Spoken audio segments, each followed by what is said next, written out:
The message came at night when the city outside Daniel's apartment had gone quiet and his guard was down. His phone buzzed once on the desk. Just one sound, small but sharp.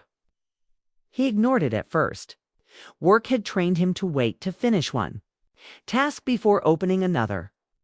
But something pulled at him, a strange pressure in his chest that refused to fade. He picked up the phone. The email was short, to clean, to careful. It thanked him for his contributions, praised his dedication, and explained that the company would be moving in a different direction. His role was no longer required. Access would be revoked by morning. Legal details would follow. Daniel read it twice, then a third time. His eyes caught on the signature at the bottom. Marcus Hale, co-founder, partner. Friend. The room felt smaller, the air heavier. Daniel sat very still, as if movement might make the words more real. Outside, a car passed, tires hissing against the road. Life continued, unaware that something had just cracked open inside him. He thought of the first day they met years ago in a crowded cafe with weak coffee and strong ideas. Marcus had talked fast, hands moving as if chasing the future. Daniel had listened, careful and focused, already thinking about how to turn those ideas into something solid. They were different in ways that worked. Marcus sold the dream. Daniel built the foundation. Together, they built everything. Daniel stood and walked to the window. The city lights blurred as his mind raced backward through time. Late nights, empty offices, the quiet pride of watching numbers rise because of systems he designed, problems he solved, deals he protected from falling apart. He remembered Marcus, clapping him on the shoulder, calling him the backbone of the company, saying they would cross the finish line together. Now the finish line had moved, and Daniel had been pushed off the track. He checked the time. 12:17 a.m., too late to call anyone, too late for answers. The email wasn't asking for a discussion. It was a decision already made. Daniel's laptop sat open on the desk. Instinct drove him back to it. He logged in, hands steady despite the noise in his head. His access still worked, for now. He moved quickly, pulling files, notes, drafts of plans that carried his fingerprints all over them. The company wasn't just an idea anymore. It was a machine, and Daniel knew every bolt. As he worked, the truth became impossible to ignore. This wasn't sudden. The signs were there, scattered over weeks. Meetings he wasn't invited to. Calls that ended when he walked into the room. Marcus, growing distant, distracted, always. Promising they would talk later. Daniel had believed him. By the time the sun began to rise, Daniel had copies of everything that mattered. He shut the laptop and leaned back, exhaustion pressing down on him. But sleep didn't come. Every time he closed his eyes, the email replayed in his mind. In the morning, his access was gone.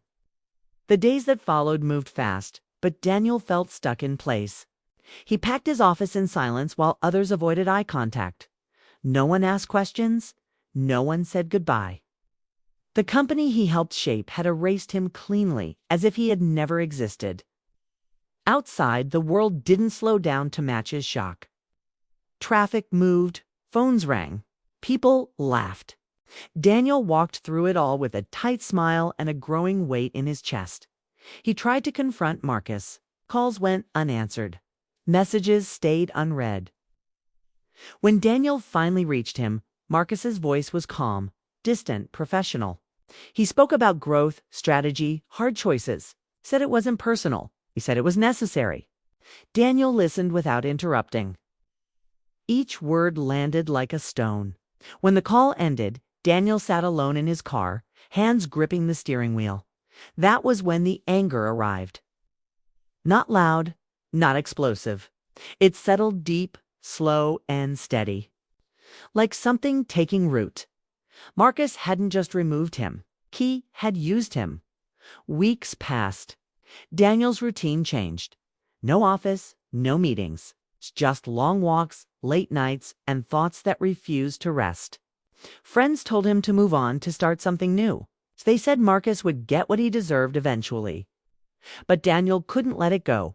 He began to replay every decision, every moment where trust had filled the space where caution should have been. He saw now how Marcus had positioned himself. How praise had been used to keep Daniel focused on work while deals were made behind closed doors. The betrayal wasn't loud. That made it worse. Daniel started digging, quietly, carefully. Not out of revenge at first, he told himself, but clarity. He wanted to understand exactly how it had happened. He reviewed old emails, contracts, investor updates. Patterns emerged. Marcus had bent rules, not broken them outright, but stretched them thin. Daniel felt a cold sense of clarity settle in. Marcus believed he was justified. He believed success forgave everything that came before it. That belief became Daniel's focus. At night, as the city dimmed, Daniel's thoughts sharpened. He imagined Marcus standing where he once stood, confident and praised, unaware of how fragile his position really was. Daniel knew the risks Marcus had taken. To get there, he had warned him before. Those warnings had been ignored. Now they were leverage. But even as the idea of revenge took shape, something inside Daniel resisted. He wasn't built for destruction. He had always been the builder, the fixer, the one who kept things standing. The thought of tearing everything down felt wrong. Even if it felt deserved, that conflict kept him awake. He thought about what he wanted most. It wasn't money. It wasn't even recognition. It was the sense that what happened to him mattered. That betrayal had a cost. The question wasn't whether he could act. It was whether he should. One evening, Daniel sat alone, watching rain streak down the window. The city lights reflected back at him, broken and scattered. He realized something then.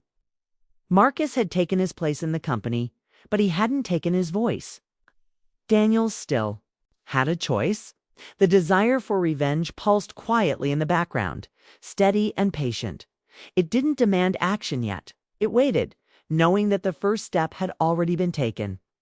The betrayal was complete. Daniel stopped measuring time the way he used to. Long ones that started the moment he woke up and followed him until sleep finally claimed him. The betrayal did not fade. It sharpened. Each morning it felt closer, clearer, more personal. He filled his hours with movement. Long walks through crowded streets.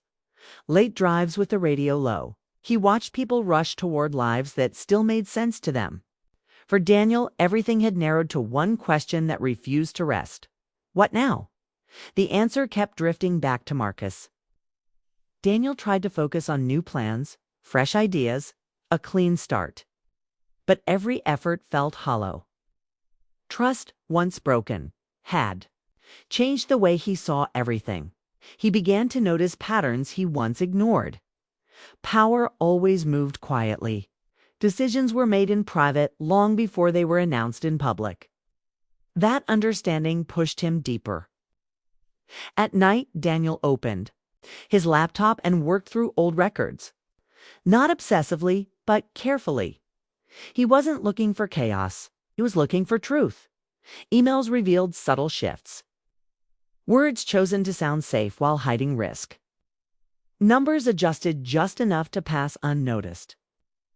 Marcus had always been bold.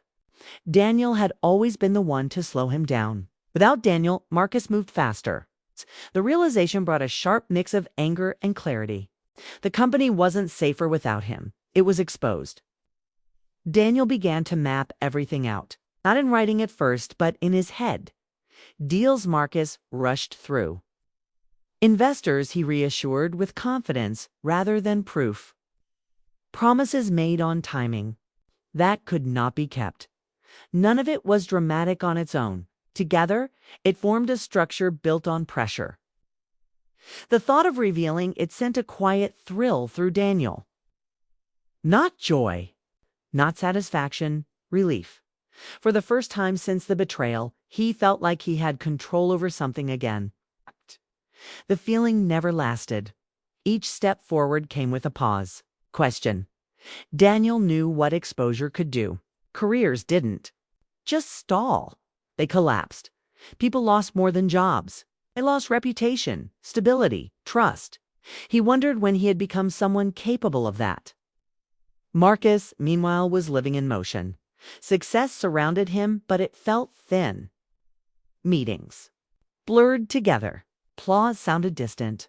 Every win demanded another, larger one to feel real.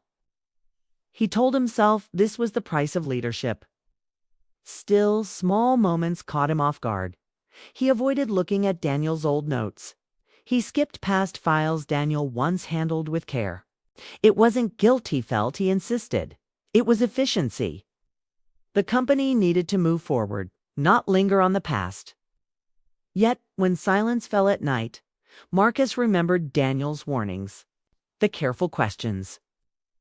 The pauses before decisions that now felt rushed. He told himself it was too late to reconsider.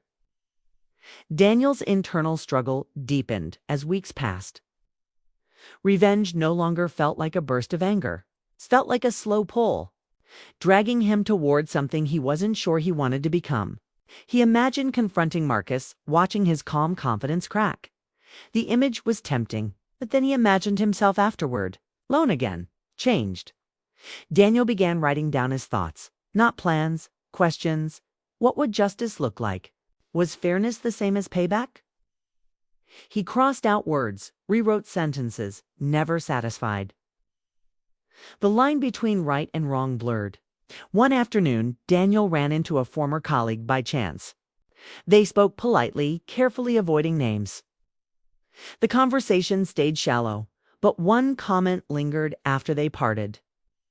Things feel different now, the colleague had said. Faster. Riskier. Daniel didn't respond, but the confirmation settled in his chest. He wasn't imagining it. The machine was shaking. That night, Daniel opened a new folder on his laptop. This time, he labeled it clearly. Not with anger, not with blame. Just facts, dates, documents, patterns. He told himself it was protection, a way to ensure the truth existed somewhere outside his mind. But he knew it was more than that. Each addition to the folder made the choice heavier.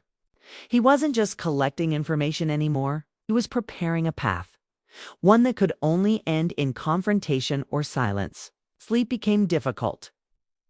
When he did rest, dreams replayed moments that no longer existed. The early days, shared belief that they were building something honest. He woke with a tight chest and the same decision waiting for him. Marcus felt pressure too, though he couldn't name its source. Questions from investors became sharper. Deadlines grew closer. Kay pushed harder, demanding more, ignoring the quiet voice that told him to slow down.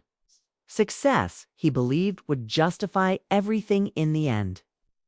Daniel sat still as the night deepened. The room was quiet except for the hum of the computer. The folder on the screen held everything. Facts, proof. A clean path to bring Marcus down. No lies, no exaggeration. Just truths placed in the right hands at the right time. His finger hovered over the trackpad. This was the moment he had imagined for weeks. The final step. The point where planning ended and action began. His heart beat slow and heavy, not wild. This was not rage. This was control. Daniel stood up and walked to the window. The city looked calm, unaware of the choice forming in his small apartment. Lights flickered in offices where people still worked late, chasing success, chasing meaning. He wondered how many of them trusted the wrong person. His phone buzzed. A message from Marcus. Hope you're doing well. I know things ended fast. No hard feelings. Daniel stared at the words. He felt unreal, light, empty, as if betrayal could be softened with distance and time. For a moment, anger surged, sharp and hot. His jaw tightened. Marcus still believed he was in control, still believed the story had ended in his favor. Daniel returned to the desk and sat down. He opened a draft email. The recipients were already saved. People who mattered. People who could not ignore what they would see. One click would send everything into motion. Investigations, questions, consequences. Daniel closed his eyes. He saw two futures. In the first, he sent the files. Marcus's world cracked fast. Meetings turned cold. Support vanished. The company stalled. Daniel imagined the quiet satisfaction of knowing the balance had shifted. Justice served clean and exact. In the second future, Daniel did nothing. He walked away with the truth locked. Inside him, Marcus continued forward, exposed but untouched. Daniel rebuilt alone, carrying the weight of what he could have done. Neither future felt clean. Daniel opened his eyes and read Marcus's message again. There was no apology, no responsibility, just distance. That hurt more than the betrayal itself. Daniel typed a reply, then erased it. He typed again, then stopped. He realized something then. Revenge had kept him moving, but it had also kept him tied to Marcus. Every thought, every plan, every sleepless night had revolved around the man who betrayed him. Carrying out revenge would not free him. It would bind him tighter, locking his future to Marcus's downfall. Daniel leaned back in his chair, breathing. Slow, he reopened the folder, not to send it, but to review it one last time. As he scrolled, he noticed something he had ignored before. Not weakness, fear. Marcus's risks were not just arrogance, they were desperation. Pressure to prove himself, to stay ahead, to justify the choice he had made. That didn't excuse the betrayal, but it changed how Daniel saw it. Daniel understood then that destroying Marcus would not restore what was taken from him. It would only prove that betrayal had the power to change who he was. He closed the folder. Instead of sending everything, Daniel selected a few key documents, only the ones that mattered for protection, the ones that told the truth without aiming to ruin. He attached them to a new email, this time addressed to legal counsel, ensuring his own name would not be erased from the story. No drama, no attack, just clarity. He sent it. The moment passed quietly. No rush, no relief. Just a calm sense of finality. Daniel shut down his computer and stood in the dark. For the first time in weeks, his chest felt lighter. The urge for revenge did not vanish, but it loosened, like a grip finally released. Days later, the impact reached Marcus. Questions came from places he could not dismiss. Investors asked for details. Partners requested explanations. Nothing exploded, but nothing felt stable anymore. The ground beneath him shifted, subtle but real. Marcus knew he didn't receive a message from Daniel. No confrontation followed. That silence spoke louder than anger ever could. Marcus felt exposed, not attacked. The truth had surfaced without cruelty. Late one night, Marcus sat alone in his office, staring at the city through glass walls. Success surrounded him, but certainty did not. He replayed the past, the moment. He chose speed over loyalty. He understood now that survival was the excuse he had used to avoid honesty. The company moved forward, but trust did not fully return. Daniel moved forward too. He took on small projects at first,